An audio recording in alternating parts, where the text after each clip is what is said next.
नमस्कार, जोहार, स्वागत है आपका डिजिटल झारखंडी समाचार में। तो चलिए झारखंड की आज की बड़ी और तमाम मुख्य खबरों पर विस्तार से बात करते हैं, पर उससे पहले आपसे छोटी सी अनुरोध है कि कृपया वीडियो को एक प्यारा सा लाइक अवश्य कर दीजिएगा, क्योंकि आपका एक लाइक करना ही हमारे मेहनत का फल होता है। तो चलिए शुरुआत करते हैं आज की पहली और बड़ी खबर से।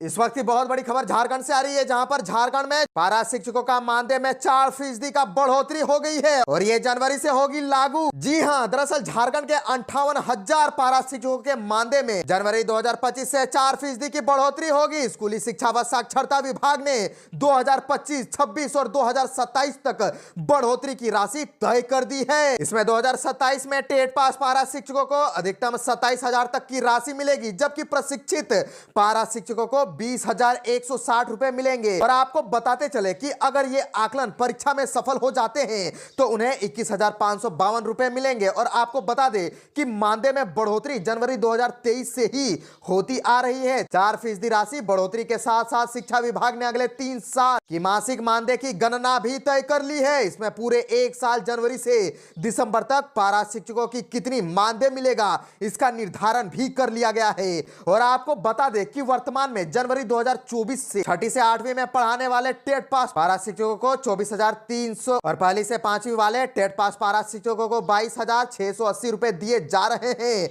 वहीं सिर्फ प्रशिक्षित यानी कि 6 से 8 को 19,656 रुपए, जबकि आकलन पास के बाद 21,008 रुपए दिए जा रहे हैं। इसके अलावा सिर्फ प्रशिक्षित पारा शिक्षकों को 18,144 रुपए और आकलन परीक्षा पास करने वाले को 19,392 रुपए दिए जा रहे हैं। और अब जनवरी 2025 से टेट पास पारा शिक्षक को यानी कि 6 से 8 को 25,200 रुपए और टेट पास पारा शिक्षक 1 से 5 के लिए 23,530 रुपए दिए जाएंगे। वहीं सिर्फ प्रशिक्षित यानी कि 6 से 8 को 20,384 रुपए मिलेंगे। इसमें आकलन परीक्षा पास पारा शिक्षकों को 21,778 रुपए दिए जाएंगे।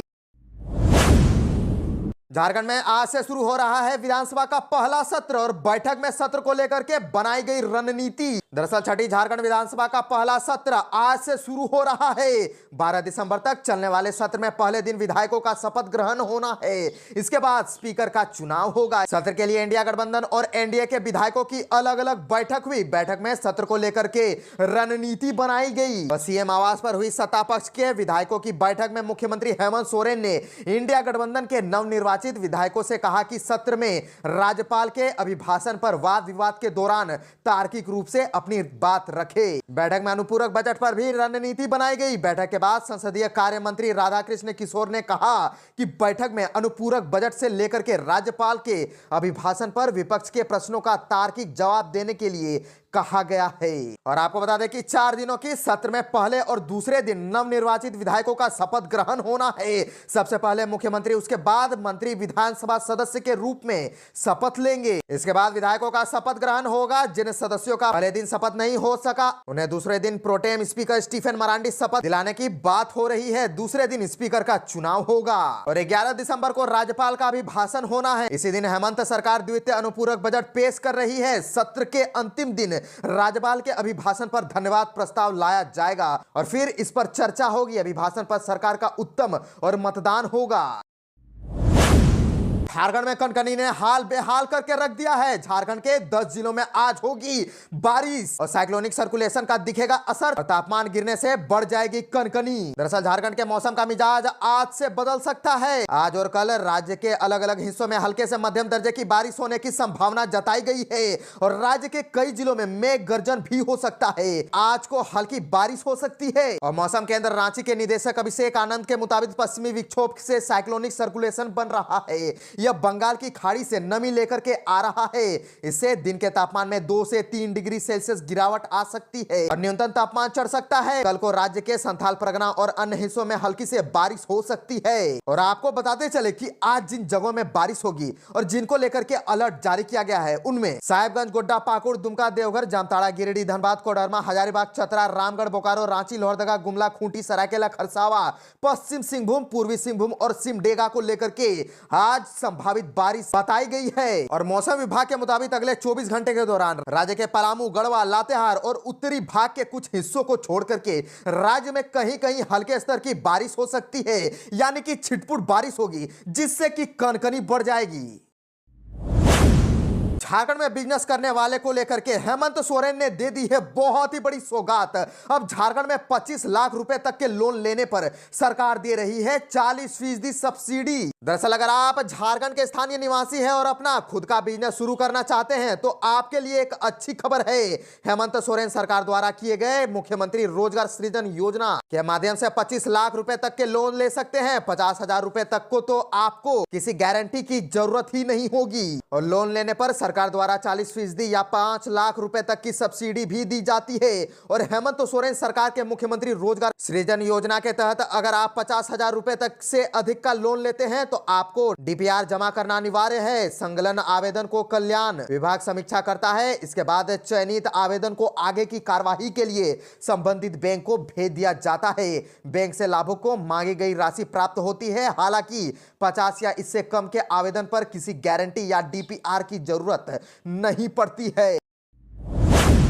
झारखंड से और एक बड़ी खबर आ रही है, जहां पर झारखंड में कार्यरत 8 पीएसयू यानी कि पब्लिक सेक्टर अंडरटेकिंग ने अपने गठन के बाद से आज तक अपने लाभ का डिविडेंड राज्य सरकार को नहीं दिया है। ऐसे पीएसयू पर अब सरकार ने एक्शन लेना शुरू किया है। ऐसे पीएसयू पर्यटन, mineral development, urban transport, medical infrastructure, विद्युत, कृषि, वन, फिल्म आदि क्षेत्र में काम करते हैं। जानकारी के मुताबिक डिविडेंड नहीं देने वाले पीएसयू को अपने लाभ का अधिकतम 30% तक देने का निर्देश दिया गया है। और आपको बताते चले कि पीएसयू जेएसएमडीसीएल ने एक्स्ट्राऑर्डिनरी जनरल मीटिंग में डिविडेंड की घोषणा तो की है, लेकिन 15 करोड़ रुपए तक का भुगतान नहीं किया है। संचालित नहीं हो रहे Jharkhand urban transport corporation limited को भी राज्य सरकार ने बंद करने का फैसला किया है। और कुल 16 पीएसयू ने पिछले 3 सालों से अधिक समय से वैधानिक ऑडिट रिपोर्ट नहीं दी है, उसे भी सरकार ने रिपोर्ट देने का निर्देश दिया है।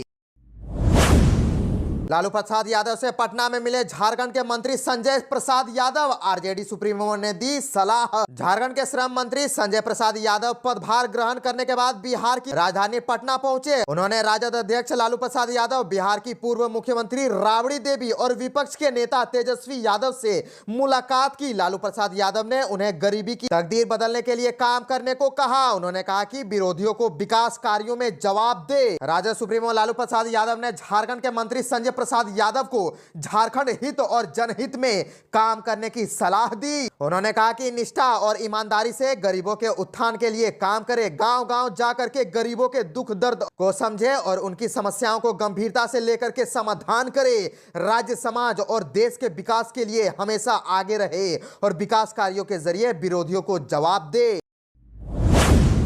झारखंड के शिक्षा मंत्री रामदास सोरेन का बड़ा बयान, कहा कि सरकारी स्कूलों में मिलेगी प्राइवेट जैसी सुविधाएं। दरअसल झारखंड के स्कूली शिक्षा व साक्षरता सह निबंधन मंत्री रामदास सोरेन ने कहा कि सरकारी स्कूलों की बुनियादी सुविधाओं में सरकार सुधार करेगी ताकि राज्य के बच्चों को गुणवत्तापूर्ण शिक्षा मिल सके। सरकारी स्कूलों में निजी स्कूलों जैसी सुविधाएं देने का प्रयास है। इसके लिए स्कूलों में शिक्षकों की कमी को दूर किया जाएगा और शीघ्र ही बहाली प्रक्रिया में तेजी लाई जाएगी और उन्हें विशेष ट्रेनिंग भी दी जाएगी। जल्द ही शैक्षिक भाषाओं में पठन पाठन शुरू करेंगे ताकि बच्चे अपने मातृभाषा में बेहतर तरीके से सीख सके। मंत्री बनने के बाद जमशेदपुर पहुंचने पर रामदास सोरेन ने सरकार की योजनाओं पर विशेष बातचीत की और उन्होंने कहा कि स्कूली शिक्षा को मजबूत करने के लिए सरकार ने पहले भी कई कदम उठाए हैं। हम शैक्षणिक गुणवत्ता को और बेहतर करने के लिए पाठ्यक्रम में सुधार कर रहे हैं। डिजिटल शिक्षा को बढ़ावा दिया जा रहा है और स्कूलों में बुनियादी सुविधाओं में सुधार किया जा रहा है। और आपको बताते चले कि उन्होंने साफ साफ कहा कि साफ सफाई, पुस्तकालय और खेल कूद के संसाधन, शिक्षकों के ट्रेनिंग पर विशेष ध्यान दिया जा रहा है ताकि पठन पाठन का बेहतर माहौल बन सके तथा बच्चों की प्रतिभाएं उभर कर सामने आए। इसके अलावा हम सरकारी स्कूलों में निजी स्कूल जैसे सुविधाएं देने का प्रयास कर रहे हैं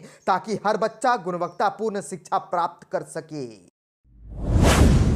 झारखंड विधानसभा चुनाव 2024 में भारतीय जनता पार्टी के लिए आक्रामक प्रचार करने वाले असम के मुख्यमंत्री हेमंत बिस्वा शर्मा को झारखंड मुक्ति मोर्चा के वरिष्ठ नेता ने पनौती कह दिया है। झारखंड मुक्ति मोर्चा के केंद्रीय महासचिव और मुख्य प्रवक्ता सुप्रियो भट्टाचार्य ने कहा है कि हेमंत बिस्वा शर्मा को असम के मुख्यमंत्री का पद छोड़ करके झारखंड में विपक्ष का नेता बन जाना चाहिए। झारखंड मुक्ति मोर्चा उनका स्वागत करेगा क्योंकि वह उनके लिए पनौती है। सुप्रियो भट्टाचार्य ने झारखंड की हेमंत सोरेन सरकार की उपलब्धियां गिनाई। साथ ही यह भी कहा कि राज्य के मंत्रियों को निर्देश दिया गया है कि वे जनता के बीच रहे और उनके हित में काम करें, अपने मंत्रालय के जरिए लोगों की सेवा करें। उन्होंने कहा कि झारखंड में इंडिया गठबंधन की जो सरकार बनी है वह जनहित में काम करेगी। ज्ञात हो कि भाजपा अब तक अपने विधायक दल के नेता यानी नेता प्रतिपक्ष का चयन नहीं कर पाई है। इसी वजह से झारखंड मुक्ति मोर्चा नेता ने हेमंत बिस्वा शर्मा पर चुटकी ली है। हेमंत बिस्वा शर्मा झारखंड विधानसभा चुनाव के लिए भाजपा के चुनाव सह प्रभारी बनाए गए थे। उन्होंने 3 महीने तक झारखंड में कैंप किया और सभी जिलों में जाकर चुनाव प्रचार किया। हालांकि भाजपा को अपेक्षित सफलता नहीं मिली।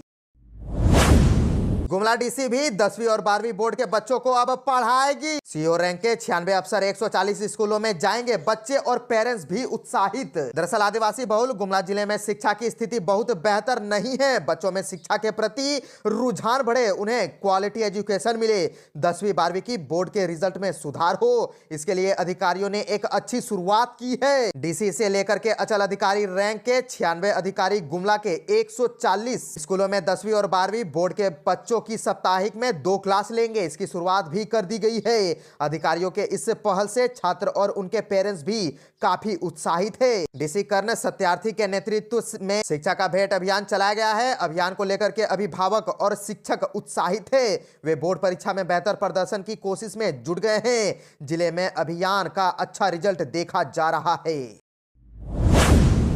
झारखंड के चतरा में चली तलवारें बवाल में 13 लोग हो गए हैं जख्मी। दरअसल चतरा के इटखोरी के परोका गांव में जमीन विवाद को लेकर के 2 पक्षों के बीच लाठी डंडे और ईंट पत्थर के साथ तलवारें भी चली, जिससे 13 लोग घायल हो गए। इसमें 4 की स्थिति बहुत ही गंभीर बताई जा रही है, जिन्हें हजारीबाग मेडिकल कॉलेज एवं अस्पताल में भर्ती कराया गया है। घटना की सूचना मिलने के बाद पुलिस मौके पर पहुंची और हालात को अपने नियंत्रण में लिया। थानेदार शेख सिंह ने बताया कि इस मामले में दोनों पक्षों की ओर से अलग अलग आवेदन दिए गए हैं। पहले जख्मी लोग अपना इलाज करवा ले, उसके बाद आगे की कानूनी कार्यवाही की जाएगी। उन्होंने बताया कि एक प्लॉट पर एक पक्ष 4 दीवारी उठा रहा था, दूसरे पक्ष के आपत्ति जताने पर दोनों ओर से मामला बढ़ गया।